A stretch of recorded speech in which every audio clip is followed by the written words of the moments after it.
Partamos con la clase de hoy día.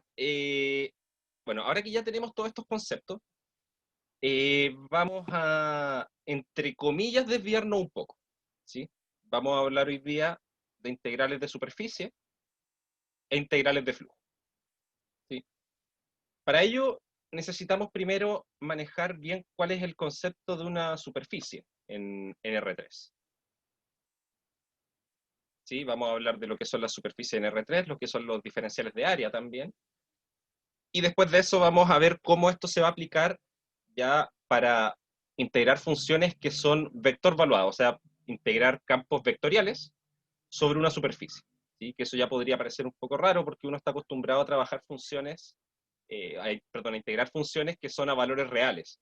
¿Sí? Y ahí uno tiene un concepto que en el fondo es hacer una suma infinitesimal de cosas. ¿Sí? Pero vamos a definir la integral de flujo, que va a estar definida para funciones, para campos vectoriales, y cuyo resultado va a ser siempre un número real. ¿Sí? Y va a haber una pequeña salvedad ahí entre medio, que vamos a ver cuál es la interpretación geométrica que tiene. ¿Sí? Y ahí se van a dar cuenta por qué aparece eso y que en realidad es una forma distinta de integrar ahora. ¿Sí? Pero que se va a relacionar más adelante con lo que es el teorema de Gauss. Entonces, superficies y cálculo de áreas. Es lo primero que vamos a necesitar. Bueno, en ese material complementario que les subí, ya hablé un poco de esto, ¿sí? Así que ahora voy a verlo bien por encima, ¿sí? Vamos a ver, digamos, las cosas, digamos, más importantes en términos de cálculo, ¿sí? Si quieren profundizar un poco más en las interpretaciones que se le da a esto, lo pueden ver en el material complementario y si tienen dudas, obviamente ahí me van a preguntar, ¿sí? Pero claro, finalmente para esto necesitamos saber primero qué es una superficie. Entonces, una superficie en R3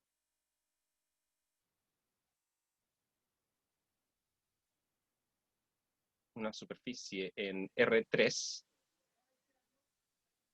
es la imagen de una función continua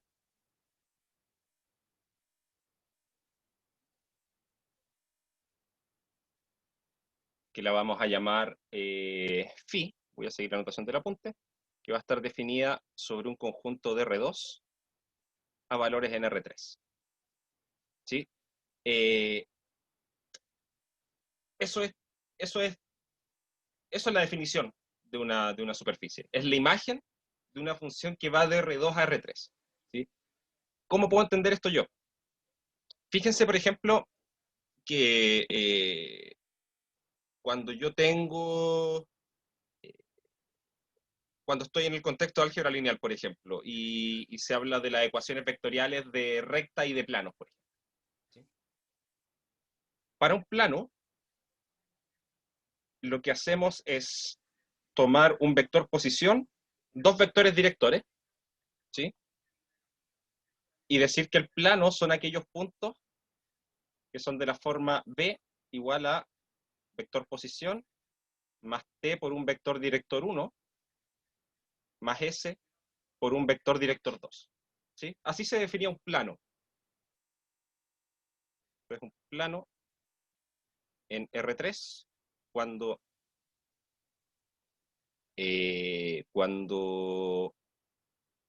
P de 1 y de 2 pertenecen a R3. ¿Sí? Y lo que uno decía, bueno, en realidad este plano es todo el conjunto de puntos que puedo obtener al mover estos dos valores de acá, este T y este S. ¿Sí? Esos parámetros. ¿Sí? Tomando esta idea, podríamos decir que si yo tomo entonces la función phi de t, s, que le asigna el valor de arriba, esta de acá, esta es una función continua. Y es una función continua que está definida en este caso sobre todo R2 a valores en R3. ¿Sí? Y su imagen es el plano anterior, es una superficie. ¿Sí? Entonces, un plano en R3 es una superficie. ¿Sí? Pero claro, finalmente una superficie es una generalización de este concepto. ¿Sí? Es cualquier cosa que, digamos, si yo la miro en el espacio, es dos-dimensional, localmente. O sea, si la miro de cerca, se parece a un plano. ¿Sí? Tiene dos dimensiones, hay dos direcciones en las cuales me puedo mover. ¿Sí? Hay dos direcciones linealmente independientes. ¿Sí? No tiene profundidad localmente. ¿Sí? Y claro, ¿de qué forma se generaliza? Bueno, mantenemos la continuidad de esta función, que la vamos a llamar parametrización de la superficie, ¿sí? Porque estoy describiendo la superficie en términos de dos parámetros, ¿sí? Así que una parametrización. Bueno, como les decía, mantenemos la continuidad, y ahora nos vamos a pedir que esa función esté definida sobre todo R2, ¿sí? Porque esto lo que hace acá, por ejemplo, en el caso de un plano, ¿sí? Lo que estoy haciendo es tomar un plano infinito, ¿sí? Pero si yo quisiera describir solamente una porción de ese plano, en realidad lo único que voy a tener que hacer va a ser restringir los valores de T y S a algún subconjunto de R2, ¿sí? Y ese subconjunto es el que aparece acá. ¿Sí? Eso me permite definir como localmente algunas pequeñas superficies, ¿sí? Eh, pero eso en cuanto al concepto de lo que es una superficie, ¿sí? Tenemos que partir de ver que esto se entienda bien. ¿Queda claro este concepto? Más o menos. Ya. Vamos a ver un par de ejemplos más adelante, así Profe, que igual... ¿Mm? Dime. ese conjunto puede ser cualquier conjunto, de cualquier forma. Sí, es que esa es la gracia. Finalmente el plano es el ejemplo más simple que podemos dar, pero en realidad esto podría ser un casquete esférico, ¿sí? Podría ser una superficie de un cilindro, ¿sí? Ahora ya pueden ser cosas así como curvas, ¿sí? En ese sentido, así como que no necesariamente son planas, ¿sí? Pero el plano es el ejemplo más simple que podemos dar, ¿ya? De hecho, podemos incluso construir algunas superficies que, no sé, pues, por ejemplo, una cosa de este estilo, algo así, ¿sí? Que tenga una parte plana acá y un quiebre, y acá otra parte plana, ¿sí? Eso también lo podemos definir con esta idea, ¿sí? A ver, había una pregunta acá entre medio, ¿cuál es la diferencia entre pi y phi? Bueno, aquí la notación en realidad sí, hay una pequeña diferencia. Phi es la función, esta función continua, ¿sí? Y acá lo que estoy diciendo, pi son aquellos puntos B que son de esta forma, para algún T y algún S en algún par TS en R2, ¿sí? Esto significa que pi es un conjunto, ¿sí? Es lo que escribí acá arriba cuando dije una superficie en R3 es la imagen de una función continua, ¿sí? Aquí la superficie es pi, que es a su vez la imagen de esta función phi, que esa es la que vamos a llamar la parametrización.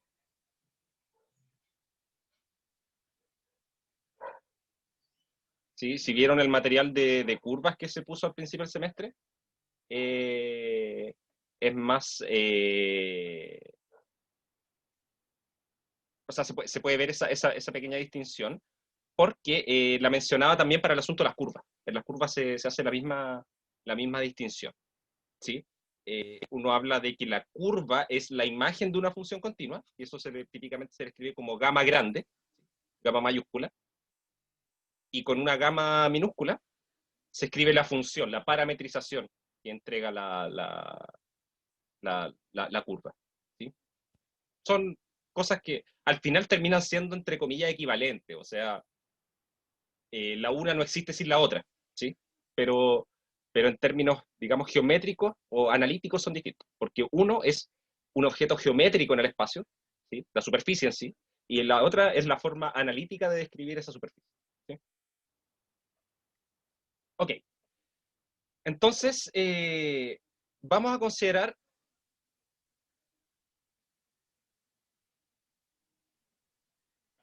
ese subconjunto de R3, ¿sí? Que este S, bueno, en este caso le pongo pi porque para los planos típicamente se ocupa pi, pero acá en general vamos a poner S de superficie, ¿sí? Una pregunta, si es que Ajá.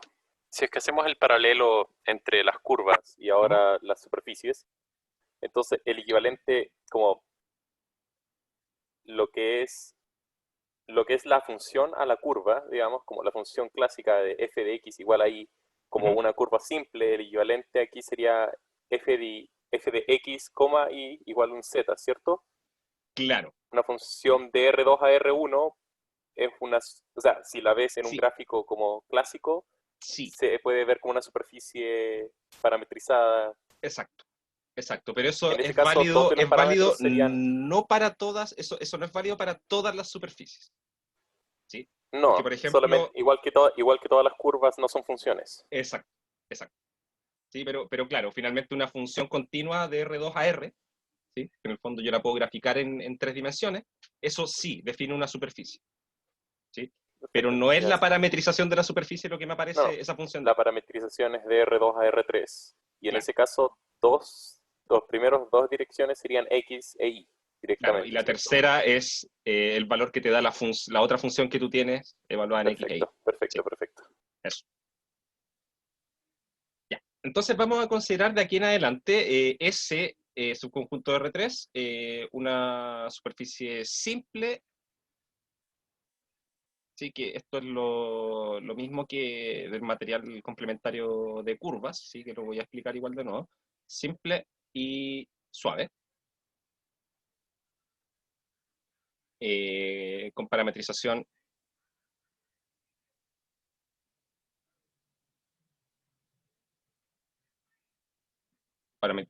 phi, que va a estar definida sobre un subconjunto de R2 a valores en R3, inyectiva. Esto es solo para recordar, bueno, suave e inyectiva. Sí, pero en realidad estas últimas dos cosas que escribí pueden ser un poco redundantes, porque si la superficie es simple, eso significa que existe una parametrización inyectiva, ¿sí? Eso son equivalentes, de hecho. Y que la superficie sea suave, que esto significa que significa nada más que la parametrización sea de clase C1, ¿sí? Y eso es lo mismo que decir que la parametrización es suave, ¿sí? Y vamos a pedir esos conceptos de diferenciabilidad porque, bueno, cuando no hay diferenciabilidad las cosas se ponen medias feas, ¿sí? Así que nos vamos a enfocar en eso. ¿Sí? Muchas veces también vamos a pedir regularidad, que eso significa que las derivadas parciales de esta cosa, de esta función de acá, no se anulan, ¿ya? Y eso vamos a ver por qué lo vamos a pedir. Porque resulta que si yo me paro en esta superficie, digamos que va a ser algo así, si esta va a ser la superficie que vamos a estar trabajando, y por aquí encima voy a estar en algún punto de esta superficie, ¿sí? Esta, ese punto de ahí va a estar dado por phi de, digamos, u, b, ¿sí? Eso le vamos a poner u0 y b0 para ponerlos como puntos que están fijos. U0, b0. ¿Sí? Ese es un punto cualquiera que está sobre la superficie, así que como es parte de la superficie, está en la imagen de esta función phi, ¿sí? Así que es la imagen de algún par U0, B0 que pertenece al conjunto D. Ahora, claro, cuando yo estoy en un plano, ¿sí? Yo sé que si yo estoy en un plano, yo tengo dos direcciones a las cuales moverme. Bueno, sí, en realidad tengo infinitas direcciones, pero hay dos que yo puedo tomar linealmente independientes, ¿sí? Y que típicamente, cuando yo estoy hablando de un plano, esas direcciones son la dirección dadas por los dos vectores directores que están fijos, ¿sí? Pero si yo estoy en una superficie ahora, si esta superficie va cambiando, ¿sí? Así que las direcciones en las que yo me puedo mover estando en un punto de la superficie no son las mismas en las que me voy a poder mover si es que estoy en otro, ¿sí? ¿Por qué? Porque esta cuestión está curvada de alguna forma, ¿sí? Es lo mismo que pasa cuando tengo una curva, cuando tengo una circunferencia, ¿sí? Y yo digo, bueno, aquí arriba la tangente es horizontal, por ejemplo, y acá al lado la tangente es vertical, ¿sí? Es más o menos ese concepto, ¿sí? Entonces lo que nosotros vamos a hacer, vamos a pararnos en un punto, ¿sí? Que esté acá en la superficie, y vamos a calcular qué pasa con las siguientes funciones.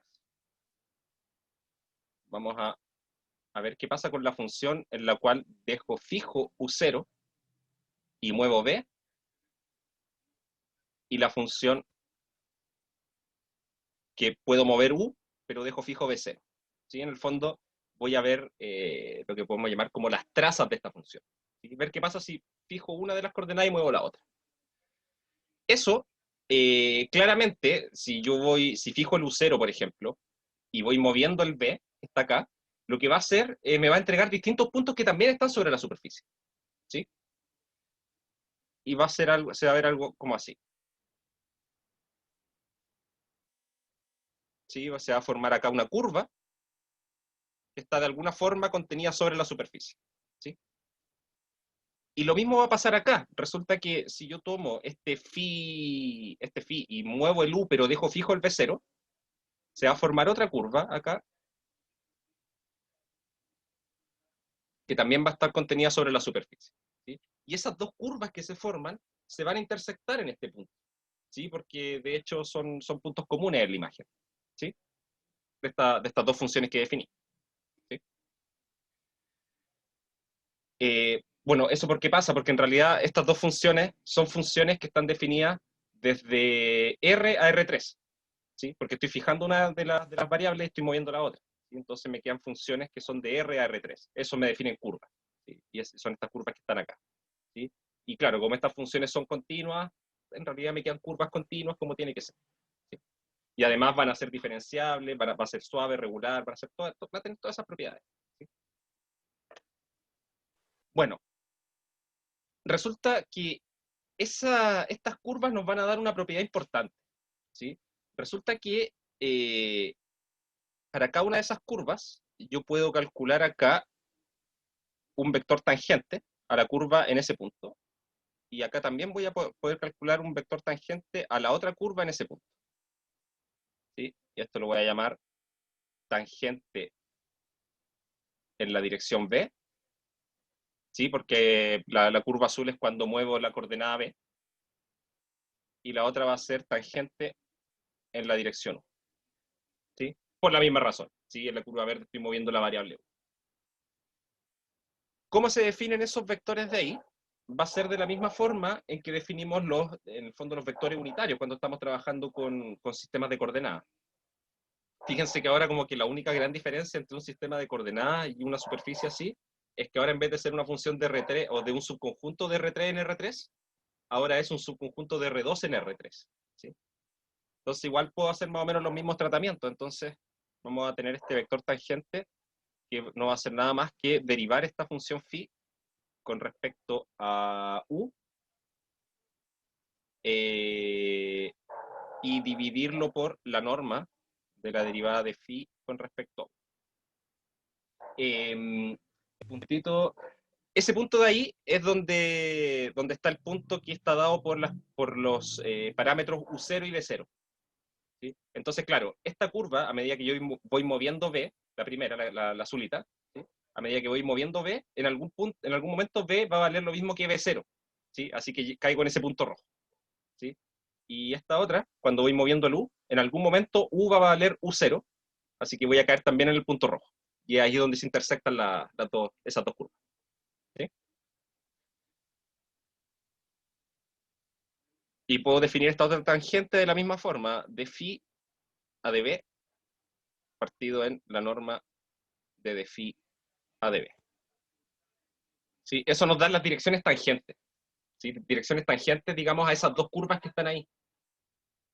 Pero si yo construyo un plano ocupando esas dos, resulta que ese plano, si lo miro localmente, va a ser el plano que mejor aproxima la superficie. Va a ser como, entre comillas, hacerle un Taylor de orden 1.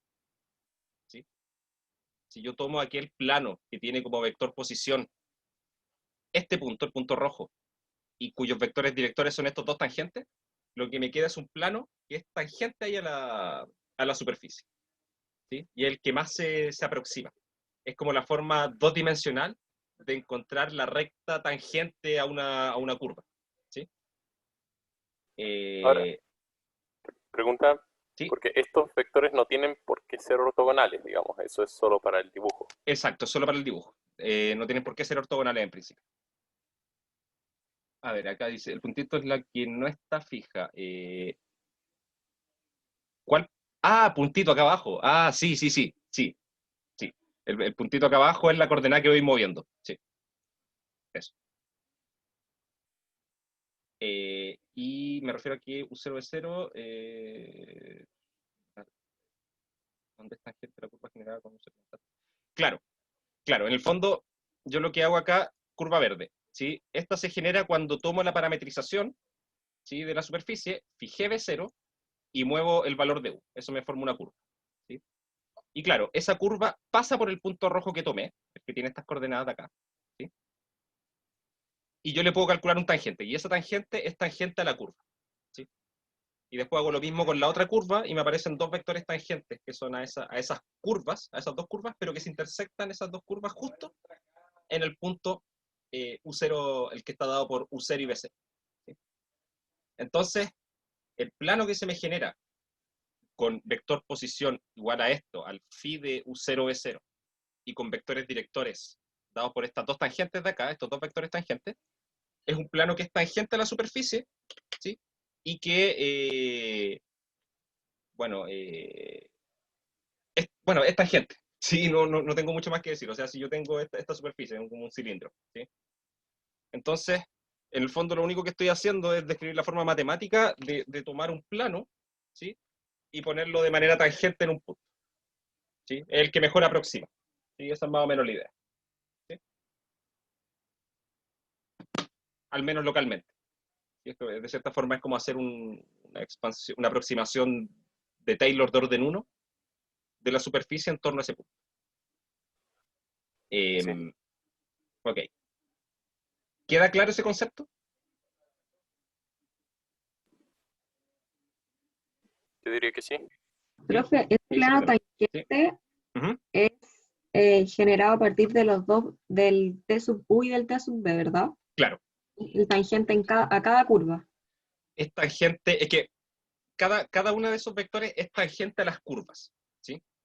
Entonces, si yo genero el plano que me arman esos dos vectores, lo que obtengo, así como por, digamos, si es tangente a estas dos curvas que pasan por este punto, lo que generan esos dos tiene que ser tangente a la superficie, ¿sí? Es como, digamos que es casi como una forma pilla de encontrar la tangencia a la superficie, ¿sí? O sea, a ver, si yo lo miro con una esfera, por ejemplo, si me paro en un punto de la esfera, entonces yo sé que ahí, bueno, si la parametrizo de buena forma, yo podría tener, si me paro en el punto de arriba, voy a tener dos direcciones, una que baja, digamos, hacia acá, ¿sí?, por un círculo, y otra que baja así, por el círculo, ¿sí? Y eso me va a dar, para cada una de esas dos curvas, para cada uno de esos dos círculos máximos en el fondo, me va a dar, en ese punto, un vector tangente, ¿sí? Una que va a ser tangente al círculo que está así, y otro que va a ser tangente al círculo que está así. Ahora, si yo tomo el plano que generan estos dos vectores, se forma un plano acá horizontal, que es tangente a la esfera, ¿sí? Esa es más o menos la idea. ¿Sí? Yo sé que es un poco complicado visualizar esto en un comienzo, pero es cosa de irse acostumbrando. En el fondo estas son generalizaciones de conceptos a la larga, ¿sí? Este es el mismo, en el fondo es tomar la misma construcción que se hace para encontrar vectores tangentes a una curva, que lo que se hacía ahí para encontrar la tangente a una curva que estaba parametrizada era derivar y después normalizar. Ahora lo estoy haciendo con dos curvas distintas y estoy diciendo que lo que generan esos dos vectores tangentes es el plano que es tangente a la superficie, ¿sí? En el fondo estoy ocupando dos conceptos de una dimensión para obtener el concepto de tangencia en dos dimensiones, ¿sí?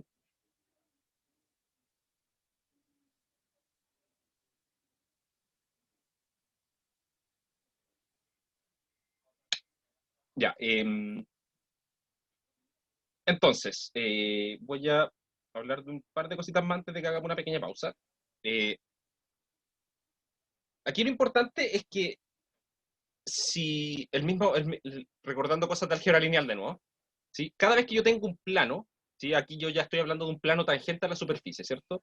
Pero cada vez que yo tengo un plano, ¿sí?, que está generado, digamos, por dos vectores directores, como acá arriba, ¿sí?, acá, yo sé que, bueno, un plano en R3 se puede escribir de varias formas. Se dieron varias ecuaciones en álgebra lineal, ¿sí? Está la ecuación vectorial del plano, que son cosas de este estilo. Está la ecuación paramétrica del plano, que en el fondo es describir las coordenadas, en este caso serían las coordenadas X, Y y Z en términos de algunos parámetros, ¿sí? que en el fondo es básicamente esto de acá, ¿sí? Escribir esta parametrización. Pero también estaba otra que típicamente da dolores de cabeza cuando uno está en álgebra lineal, ¿sí? Que es la ecuación normal del plano. ¿Sí? Entonces, esto como recordatorio, ecuación normal del plano.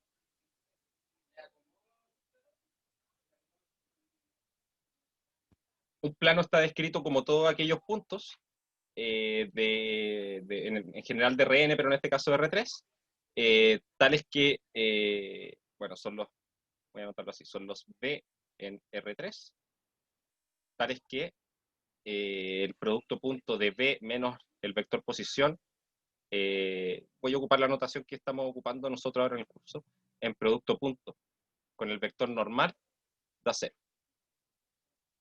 donde n es el vector normal al plano. Bueno, ¿y qué era el vector normal al plano? Bueno, era aquel vector que es perpendicular al plano, ¿sí? Entonces, lo que nosotros nos vamos a preguntar ahora es, bueno, si para un plano yo puedo encontrar un vector normal, ¿existe algún concepto relacionado, ¿sí? que me indique, digamos, perpendicularidad a una superficie en general? Y la respuesta es sí. A partir de esto,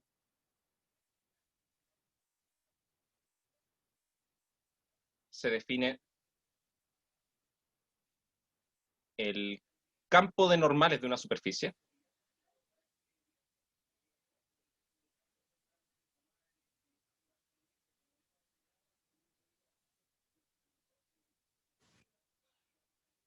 como lo siguiente, ¿sí? En principio va a ser algo que se puede ver un poquito horrible, pero no es tan terrible, ¿sí? En realidad vamos a ver que el concepto no es ninguna otra cosa, no es ninguna cosa del otro mundo. Esto va a ser igual a TU cruz, perdón, TU en V cruz TB en V dividido por la norma de TU gorro en V cruz TB en V. Esto no es nada nuevo, ¿sí? Fíjense que cuando yo tengo un plano, ¿sí? Y yo conozco sus dos vectores directores, yo puedo encontrar su vector normal tomando el producto cruz de los dos vectores directores, ¿sí? Que eso me va a dar un tercer vector que va a ser perpendicular a los dos al mismo tiempo, ¿sí? Y bueno, si lo quiero de norma 1, bueno, ese mismo vector que obtuve, después lo divido por su norma, ¿sí? Y eso es lo que estamos haciendo acá, ¿sí? Yo para una superficie, ocupando su parametrización, encontré dos vectores, ¿sí? Que eran tangentes a estas dos curvas que se cruzaban, ¿sí? Y yo dije, esos dos me van a estar definiendo el plano que va a ser tangente a la superficie, ¿sí? Entonces esos dos vectores son vectores directores para ese plano tangente, ¿sí? Ahora, Entonces, si yo tomo el producto cruz de ellos dos, el vector que me va a dar como resultado va a ser un vector que va a estar acá, que va a ser normal a la superficie en el puntito rojo que seleccioné ahí, ¿sí? Alguien me parece que tenía una consulta. sí que en teoría para calcular el campo de normales no es necesario em, normalizar los vectores TU y TB, ¿cierto? O sea, en teoría uno No es podría usar necesario. vectores tangentes, no, eso mismo. Exacto, sí. Tú podrías simplemente llegar y tomar los vectores TU y TB sin normalizar, Básicamente hacerlo las producto derivadas cruz. parciales en B y en U y en B. Exacto, sí, porque finalmente al final después como que todas esas normas se cancelan entre ellas, entonces como que no hay ningún problema. En realidad, claro, eso era la acotación que iba a hacer ahora. Alguien que preguntaba, sí, ese es producto punto. Esto es lo mismo que si yo simplemente tomara la parametrización, la derivo con respecto a U, después aquí la derivo con respecto a B, y lo divido por la norma de ese mismo producto, ¿sí? Y esos valores van a ser exactamente iguales, porque bueno, la norma tiene propiedades de homogeneidad y el producto cruz bota las constantes hacia afuera, entonces como que todas esas normas se cancelan entre ellas. ¿Sí? El hecho de que estas cosas de acá estén normalizadas y acá no, finalmente no me cambia los resultados. ¿Sí? Va a ser exactamente lo mismo. ¿Sí? Y ojo que acá en esta última expresión, por una cuestión de simplicidad simplemente, omití la dependencia de U y B. ¿Sí? Pero eso. ¿Sí? Ok, entonces como les decía, este concepto no es nuevo. ¿Sí? Es solamente una generalización de lo que se hacía en álgebra lineal con los planos, ¿sí? Pero ahora lo estamos haciendo con superficies que no necesariamente son planas. Ya no estamos, nos salimos, digamos, del mundo lineal, ¿sí?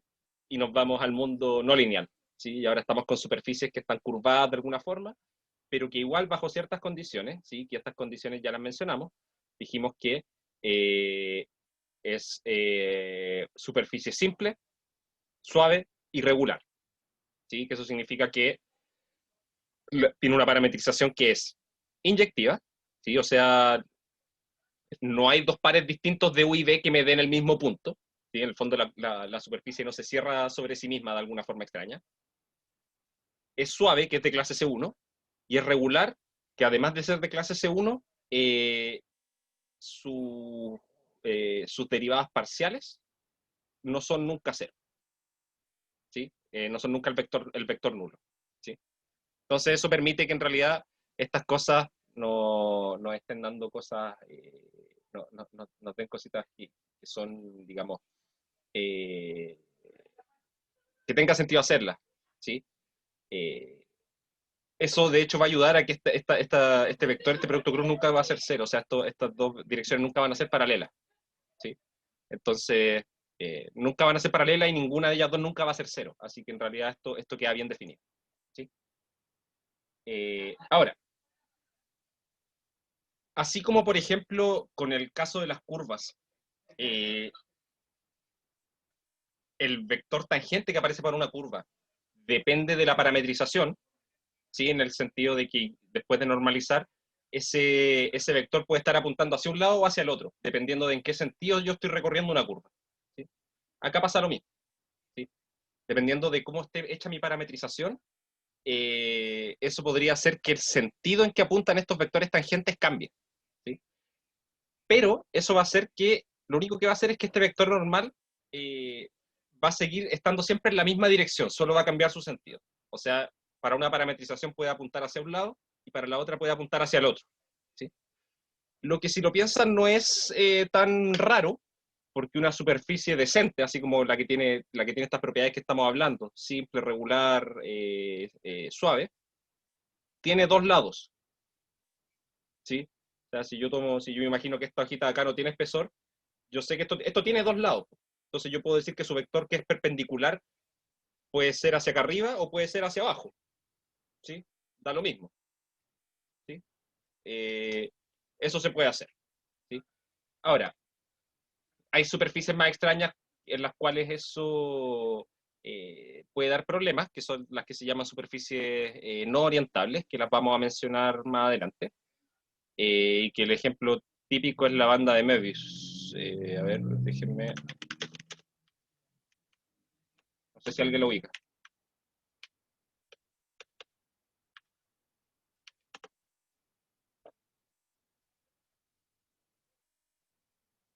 A ver acá.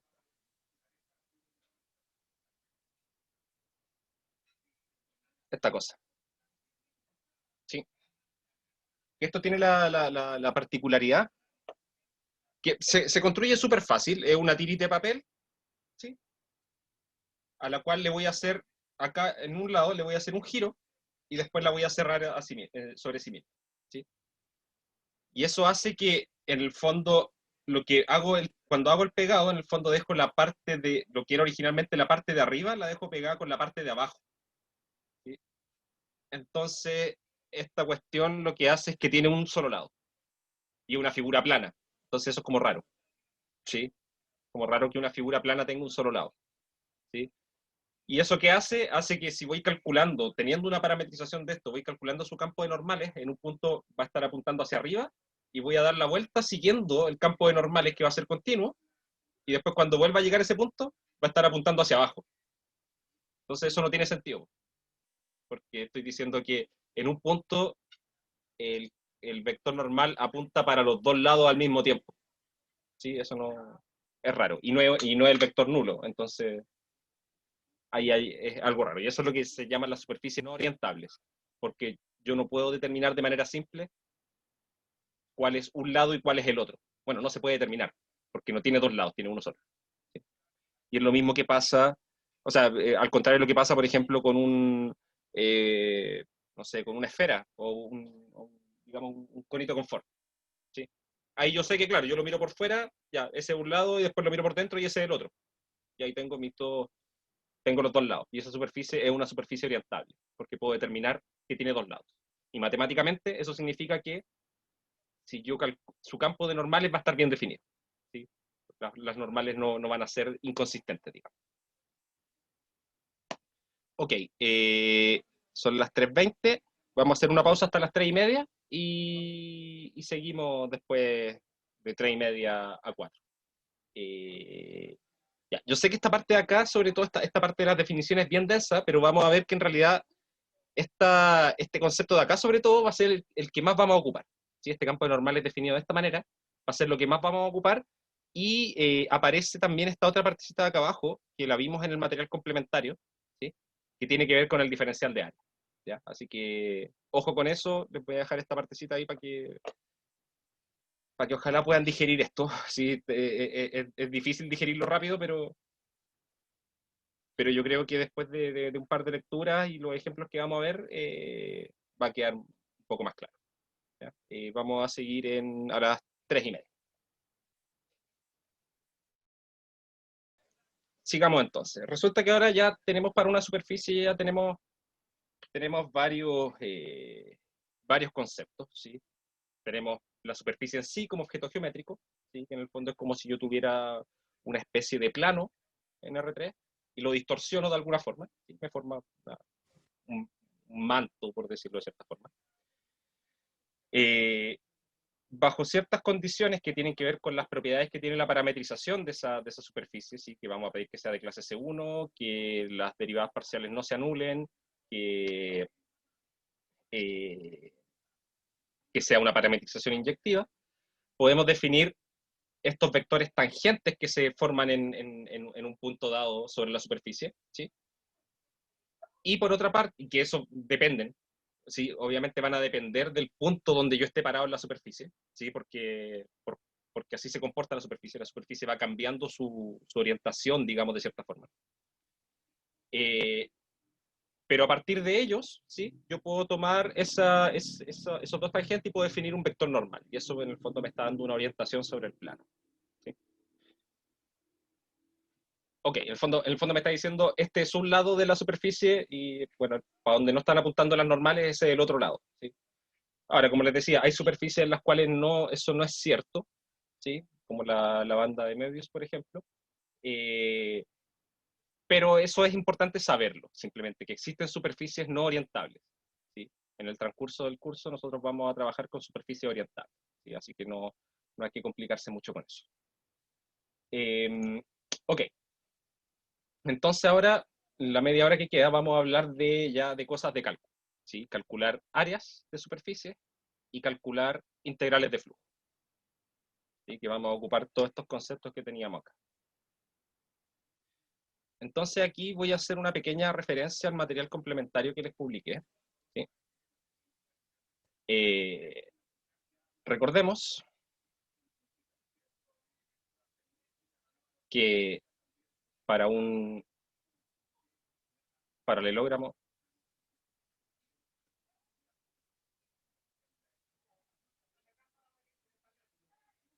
formado por vectores A y B, su área queda definida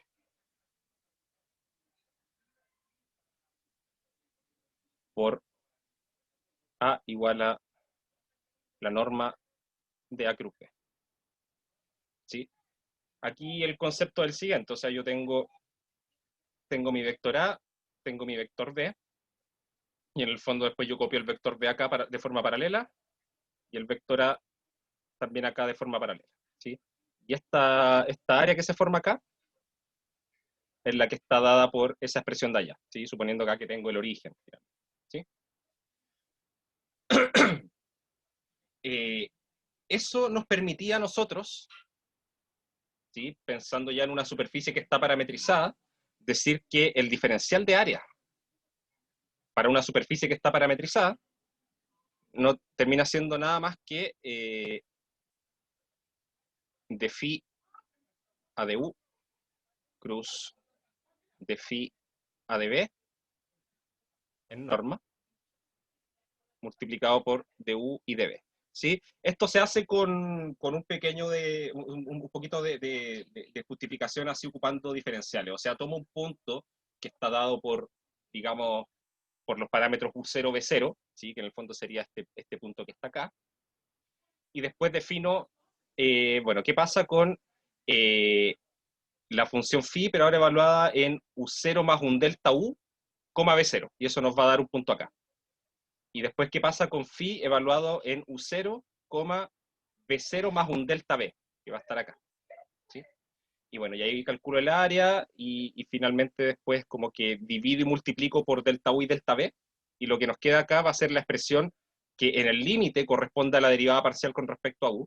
Acá la expresión que en el límite, el cociente que en el límite va a dar la derivada parcial con respecto a b, y acá afuera nos queda un delta u y un delta b, que en el límite lo que nosotros decimos en las integrales, bueno, eso se transforman en du y db. ¿Sí? Eso, si quieren ver ya los detalles más específicos de eso, están en el material complementario, ¿sí? Pero esta es la parte que nos va a importar. Si yo tengo una superficie parametrizada, con una parametrización phi, el diferencial de área se calcula de esta manera, ¿sí? Ok. Así, podemos, para una superficie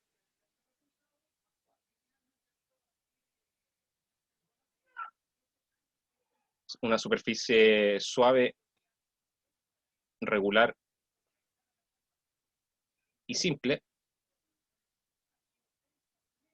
calcular su área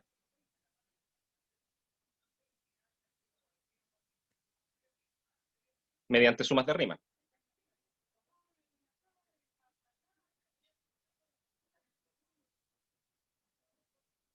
¿Sí? En el fondo lo que voy a hacer, voy a tomar el dominio de la parametrización, digamos el conjunto D, donde está definida la parametrización, y voy a tomar algunos puntos de ahí, ¿sí? Voy a hacer, digamos, como una grilla, ¿sí? Y voy a tomar los puntos que me quedan en esa grilla, ¿sí?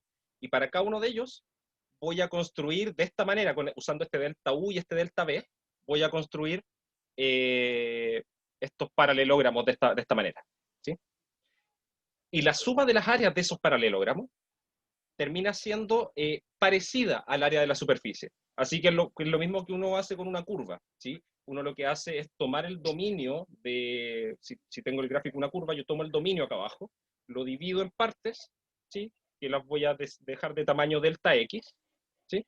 Y después tomo, no sé, digamos, el mínimo de la función arriba en cada uno de los intervalos, y después lo sumo. Y lo que me queda, claro, es la suma de varios rectángulos, cuya área se parece cada vez más al área bajo la curva a medida que voy achicando el valor de delta x. Sí, es la misma idea. Y claro, en ese caso uno dice, bueno, tengo la suma de los valores de la función, ¿sí? Por delta x.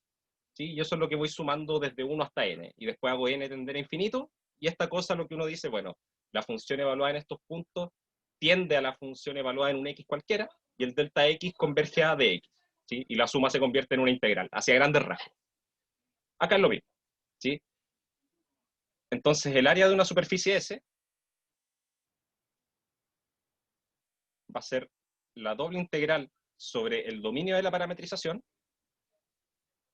de, bueno, la función va a ser la función identidad porque solamente estoy calculando un área, ¿sí? No hay una función a la cual le esté calculando la integral sobre la superficie, sino que simplemente va a ser esto.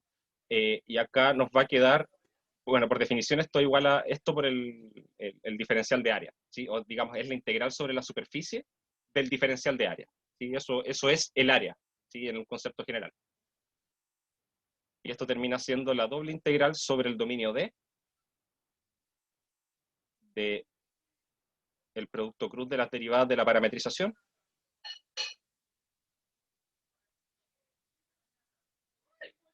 con respecto a U y a B, ¿sí? Y eso ya es algo que ya se va a poder calcular. O sea, mi conjunto D puede ser, por ejemplo, U moviéndose entre 0 y 1 y el B moviéndose entre 0 y 3.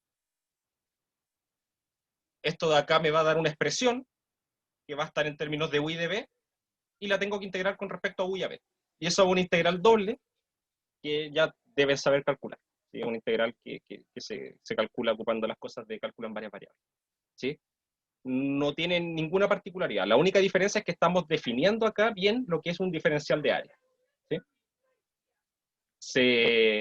Se entiende cómo en realidad estas dos relaciones, de lo que es calcular, digamos, el área de un pequeño rombo, es básicamente lo mismo que hacer lo que se hace con una curva, calcular el área bajo la curva, es básicamente lo mismo, son sumas de rima, ¿sí? Y que estos delta U y delta B que tomé, después convergen a estos pequeños diferenciales de U y de B, ¿sí? ¿Sí? ¿Queda claro? Finalmente, esta es la parte importante, ¿sí? Los detalles de cómo se llega a eso están, como les decía, en el material complementario, ¿sí? Ahora, no sé si voy a alcanzar a hacer ejemplos hoy día, ¿sí? Pero van a tener los ejemplos en clase auxiliar, ¿sí? Pero esta es la forma en que se calculan áreas, ¿sí? Ahora, ocupando un concepto similar, vamos a plantear el siguiente problema.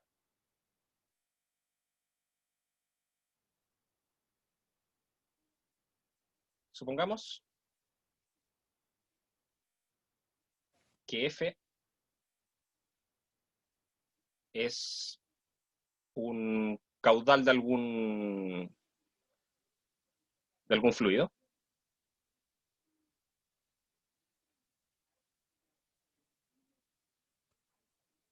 ¿sí? En este sentido sería un campo vectorial que podría ser de velocidad del fluido,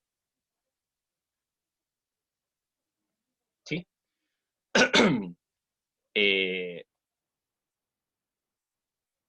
queremos saber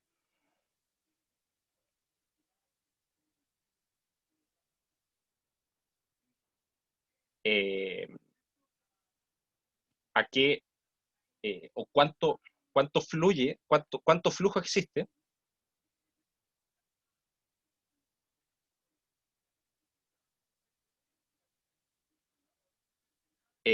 sobre una superficie dada.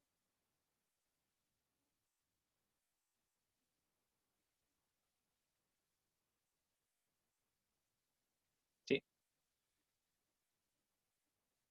¿En qué sentido? Supongamos, por ejemplo, que estoy en una tubería y tengo un flujo de agua por dentro, ¿sí?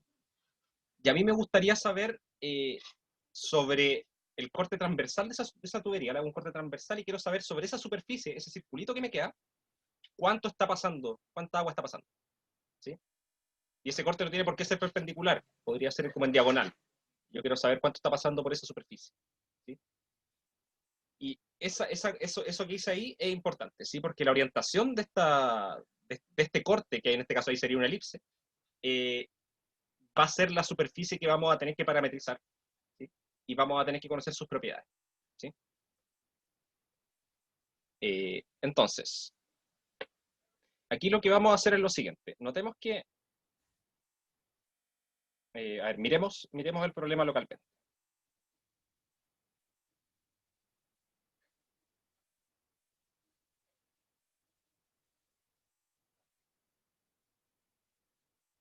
Entonces yo voy a tener una superficie por acá, ¿sí? Que es sobre la cual quiero hacer mis cálculos, ¿sí? S.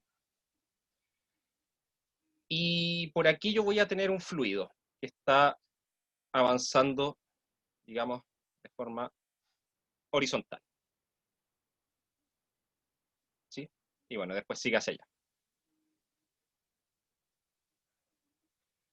Yo quiero saber cuánto está atravesando por esa superficie, ¿sí? Y aquí hay una cosa importante, porque resulta que pensemos en lo siguiente. Si yo estoy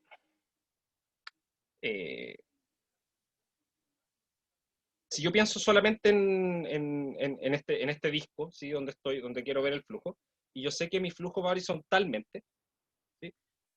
Con respecto a la superficie, esta dirección de movimiento va a tener dos componentes, ¿sí? Una componente que va a ser normal a la superficie, que esa directamente va a atravesarla, ¿sí? Pues la atraviesa perpendicularmente.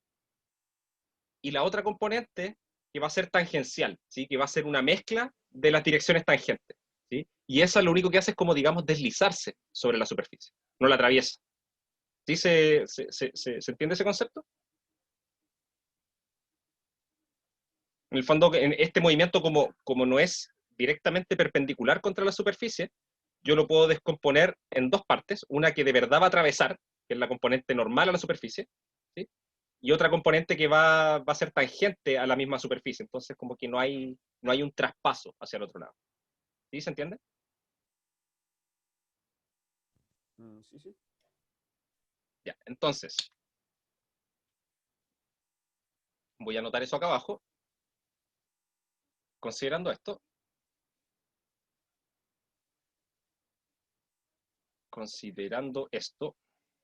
nos interesa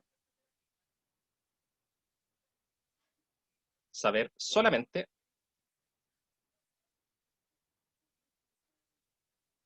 la componente de F, que es normal, o voy a poner, no voy a ocupar ese concepto, voy a poner perpendicular, voy a ponerlo ahí, perpendicular, es decir, normal, a la superficie,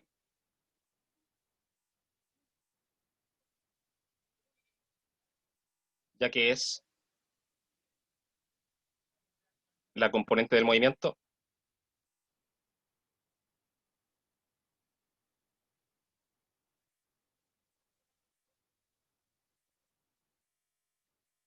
que atraviesa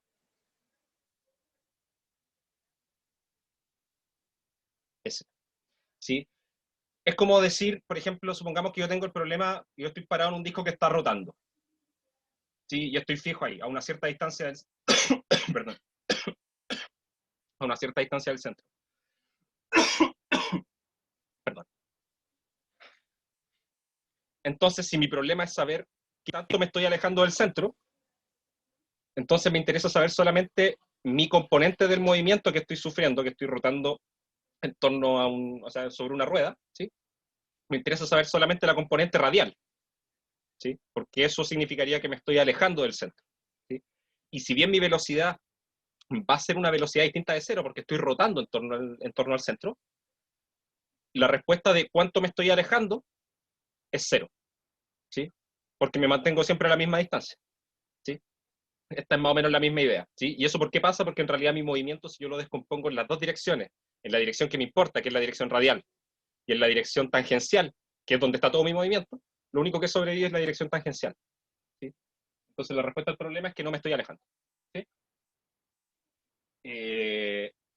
Aquí es más o menos la misma idea. Entonces, como yo quiero saber qué es lo que está atravesando la superficie, a mí me interesa saber solamente cuál es la componente del flujo que es perpendicular a la superficie, porque eso es lo que está atravesando.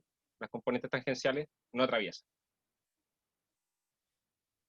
Sí, es que si estoy parado en un disco, ¿sí? Y este disco está rotando con alguna velocidad, yo estoy parado acá, yo sé que mi movimiento acá va a ser circular, ¿sí? Y si a mí me preguntan, bueno, yo quiero saber a qué, a qué, se me olvidó la palabra, a qué, en qué medida me estoy alejando del centro o acercando al centro, si yo quiero medir esa cantidad, la respuesta es cero. Porque si bien yo tengo una velocidad que es distinta de cero, porque estoy dando vuelta alrededor del círculo, no me estoy alejando ni acercando al centro, ¿sí? ¿Y eso por qué pasa? Porque en realidad la velocidad que a mí me interesa analizar es la velocidad radial, en este caso. O sea, la velocidad que está en alguna de esas dos direcciones. Pero como no hay velocidad en esas direcciones, en este caso como que mi flujo sería cero, que no me estoy moviendo en esa dirección. ¿Sí? Esa es más o menos la idea. ¿Sí? Es descomponer el movimiento. Ese es el concepto que hay por debajo. ¿Sí? Entonces, cuando yo estoy haciendo correr un flujo por una superficie, ¿sí? Y viene así, en realidad cuando yo llego acá, este movimiento se va a dividir en dos partes. ¿Sí? Se va a dividir en una componente que va a ser tangencial, que va a estar sobre esta superficie, y una componente normal. ¿Sí? Y la normal es la que netamente está atravesando. ¿Sí? Porque la componente tangencial como que solo desliza sobre la superficie. ¿Sí? Esa es la idea que hay por debajo. ¿Sí? No sé, es raro imaginárselo, porque en realidad la cuestión, el flujo va a atravesar igual. No va a ser como que esta superficie, que en realidad no es nada, es un hoyo nomás que hice. No va a pasar que el flujo se va a ir así. No. Pero su movimiento tiene esas dos componentes. Una componente que es normal a la superficie y una componente que es tangencial. Y la componente que es tangencial no aporta en cuánto va a estar atravesando la superficie. ¿Sí? Esa es más o menos la idea.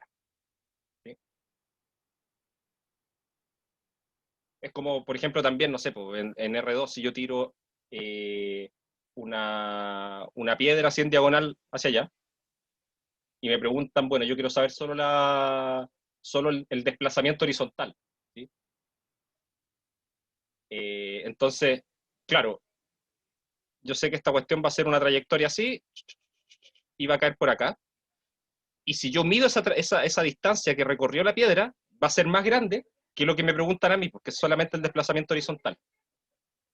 Y ese desplazamiento horizontal, ¿cómo lo calculo? Bueno, esta velocidad de inicio la descompongo en su velocidad horizontal y su velocidad vertical.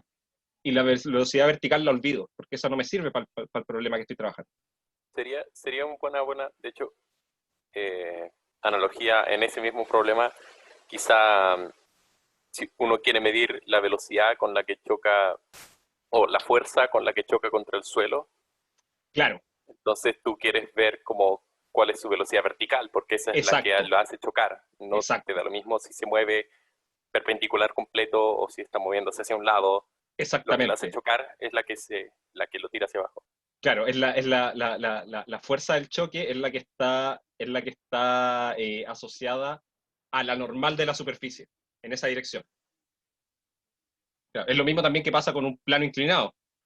Si yo pongo una masa acá, dependiendo de cómo esté inclinado este plano, es qué tan rápido va a caer después. ¿Sí? ¿Por qué?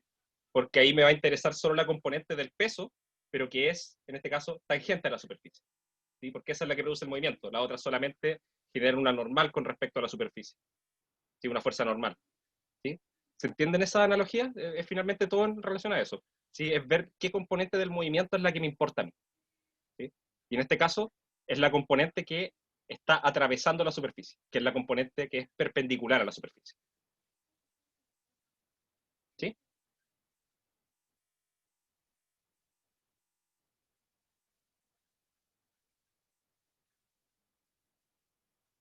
Necesito que quedemos bien claro con eso, porque una vez que eso queda claro, la fórmula que voy a dar tiene todo el sentido del mundo.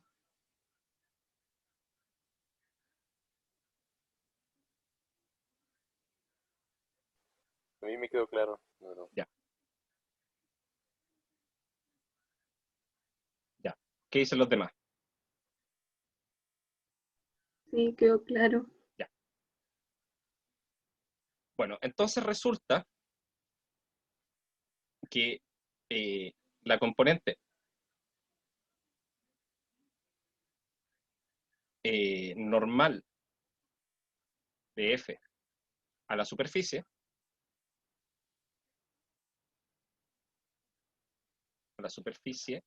es la siguiente. En un punto dado va a ser F evaluado en el punto donde estoy trabajando.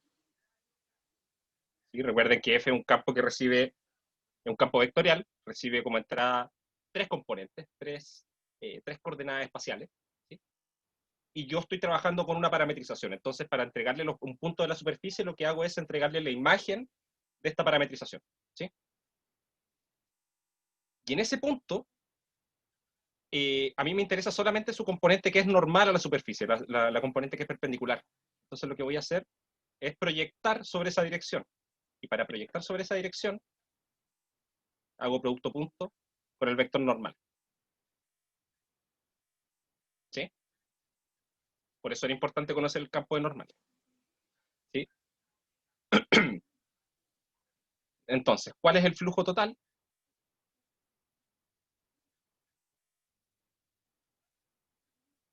Y aquí es cuando uno dice, tiene este argumento un poquito Barça, pero bueno, pues entonces sí,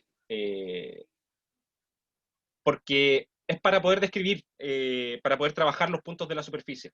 ¿Sí? O sea, yo podría decir, bueno, la componente normal en general es F evaluado en ese punto de la superficie, ¿sí? En producto punto con la normal en ese punto de la superficie. ¿Sí? Pero tenemos la parametrización, que es la forma analítica que tenemos de trabajar la superficie. ¿Sí? Porque la superficie en sí es un, digamos, es un objeto geométrico. ¿Sí? Si yo conozco la descripción de la superficie, si yo conozco cuáles son los puntos en la forma X, Y, Z que pertenecen a esa superficie, bueno, los puedo evaluar en el campo. Pero la forma analítica de trabajar con eso es teniendo la parametrización. ¿Sí?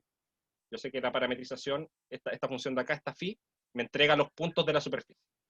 Entonces, si quiero evaluar f en un punto de la superficie, va a ser f evaluada en la parametrización evaluada en algún par de parámetros. ¿Sí? Y claro, y eso me permite el vector normal también escribirlo, porque también lo calculo a partir de la parametrización. ¿Sí? Entonces, si yo conozco estos flujos, así como, digamos, infinitesimalmente en cada punto, el flujo total debiese ser, en el fondo sería como flujos por unidad de área, así por unidad infinitesimal de área. ¿Sí? Eso es lo que está pasando por este puntito. Aunque no tenga sentido eso, porque son cosas infinitesimales. Es lo que está pasando por un punto. Eso como que en realidad es siempre cero. Pero infinitesimalmente tiene un poquito más de sentido. ¿Sí? Es una cantidad muy pequeñita. Entonces lo que uno dice, bueno, entonces si estas fueran cosas más grandes, yo las sumo y las multiplico por el tamaño del área donde está pasando esto. Entonces, en la versión infinitesimal de eso, ¿cuál es? Es integrar sobre todo el dominio de la parametrización el valor que da phi v en producto punto con el vector normal por el diferencial de área. Y el diferencial de área, ya lo habíamos dicho, el diferencial de área es la norma de phi a de u cruz de phi a de b. Y eso con respecto a u y a b. ¿Sí? Lo bueno es que esta cosa se simplifica un poco porque calcular este vector normal significa calcular este producto cruz de las derivadas, dividir por y dividir por la norma de ese producto cruz. Pero resulta que después de hacer eso estoy volviendo a multiplicar por la norma del producto cruz. Así que en realidad esto se simplifica y queda la integral sobre d de f phi v punto de phi a de u cruz de phi a de b con respecto a u y a b. ¿Sí? Muchas veces pasa que esta parametrización que van a ocupar ustedes pueden ser parametrizaciones que vienen de parametrizaciones de cosas en esféricas o en cilíndricas. ¿Sí? Entonces estas expresiones, esto de acá suele botar después algunas constantes del estilo r cuadrado seno phi o r. ¿Sí? De repente no botan ninguna, por ejemplo, si es que la parametrización la hice en cilíndrica ocupando los parámetros ρ y z. ¿Sí? La normal, es que claro, la normal la definíamos como este producto cruz dividido por la norma de este producto cruz. ¿Sí? Pero después multipliqué de nuevo por esa misma norma. Entonces se cancelan las dos y me queda simplemente este producto cruz. ¿Sí? Como notación, esto equivale a la integral sobre la superficie S de f.ds. ¿sí? Muchas veces aparece esta notación, que es la notación más resumida. Es como, dada una superficie, la integral de flujo se escribe así, ¿sí? Donde acá no hay ninguna parametrización subyacente. Pero para calcularla, mi primera tarea es tomar la superficie S, parametrizarla, y después de parametrizarla, calcular cómo se indica acá, ¿sí? Donde esto de repente se le llama el diferencial de área vectorial, ¿sí? Que en realidad no es nada más que el diferencial de área de la superficie multiplicado por el vector normal a la superficie, ¿sí? Ok, lamentablemente no alcanzo a- no alcanzo a ver ejemplos, si ya estamos en la hora, pero un par de detalles, ¿sí? Esto depende de la orientación de la superficie. ¿En qué sentido me refiero a la orientación de la superficie? Como le había dicho, de repente para alguna parametrización la normal apunta para un lado y para otra parametrización apunta para el otro, ¿sí? Entonces, si yo quiero calcular cuánto flujo está pasando por esta superficie hacia allá, significa que tengo que ocupar la normal que apunta así, ¿sí? Porque al proyectar el flujo me va a indicar que es hacia esa dirección, hacia donde quiero ir, ¿sí? Entonces, ¿qué pasa si yo saco mi parametrización y me da el vector para el otro lado? Bueno, si calculo el flujo ahí, me va a dar exactamente el mismo que me están pidiendo, pero con el signo cambiado, ¿sí? Entonces, muchas veces sirve ayudarse con un dibujo, ¿sí? Tengo la parametrización que hice y con un dibujito en alguna parte, dibujar cuáles son los vectores, el vector normal que me dio y ver hacia qué lado apunta. Si das al lado contrario, no se preocupen con cambiar la parametrización. Ustedes solo dicen, bueno, la parametrización que saqué, la normal apunta para tal parte, entonces yo voy a hacer el cálculo del flujo y después al final le cambio el signo, ¿sí? No se complica, ¿sí? ¿Cuándo pasa eso? Por ejemplo, con una esfera. Me piden cuánto flujo está saliendo de una esfera. Y ahí resulta que por algún motivo yo parametricé la esfera y me dio con las normales de la esfera apuntando hacia adentro. Entonces el flujo que yo voy a calcular así va a ser menos el flujo que me están pidiendo. Entonces lo único que digo después, bueno, ahora que ya calculé, como mis normales estaban apuntando para el lado contrario, para el que me pedían, entonces voy a cambiarle el signo al resultado final y me da el flujo que me pedía, ¿sí?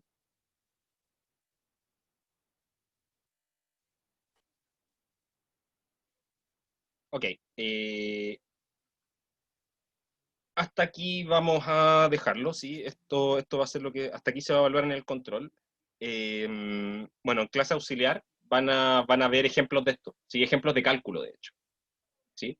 Eh, Van a ver cómo en realidad, claro, de repente se piden cálculos de flujo que están escritos así, pero al final todo se reduce a tomar la superficie que me entregan, calcular una parametrización, ¿sí? Y después hacer este cálculo de acá, que se reduce finalmente a pura matraca, ¿sí? Tomar la función, evaluarla en lo que me da esta parametrización, calcular esas derivas parciales, hacerle producto cruz, después tomar un producto punto de esas dos cosas, y acá va a quedar una expresión que va a depender de U y de B. Y después se integra con respecto a U y con respecto a B en el dominio de integración, y eso son cosas de cálculo en varias variables, ¿sí? Sí, el control, el jueves de la próxima semana, sí. Ahora, les voy a escribir ahí en el foro, para no quitarles más tiempo, hasta qué parte de la guía ya pueden hacer con todo esto que está acá, ¿ya? Les voy a decir exactamente qué partes de la guía se pueden hacer y cuáles no, ¿ya? Para que puedan empezar para que la puedan ocupar en términos de estudio, ¿ya? Eso. Ahí voy a hablar Ya. también con, ¿cómo se llama? Con Javiera, para coordinar los problemas. Sí, ojalá que los problemas que se vean en clase auxiliar sean lo más ad hoc posible a lo que vamos a evaluar en el control.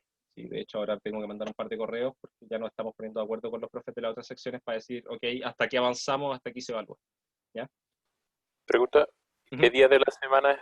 O sea, ¿qué día es el El control? control, el jueves. Ya. Sí, eso. ¿Se sabe a qué hora es? Probablemente sea a las 6 de la tarde, sí, pero creo que esa información no la han dado, no sé si estará en la página de docencia del DIN, la verdad. A ver. Creo que enviaron, creo que apareció un mensaje en novedades con instructivos sobre los controles. Y quizá ahí debe estar la información. Bueno, creo que mandaron un instructivo, recuerdo. Así que ahí tienen que verlo. Si hay alguna duda con eso, me avisan y yo por último ahí hago las consultas, ¿ya?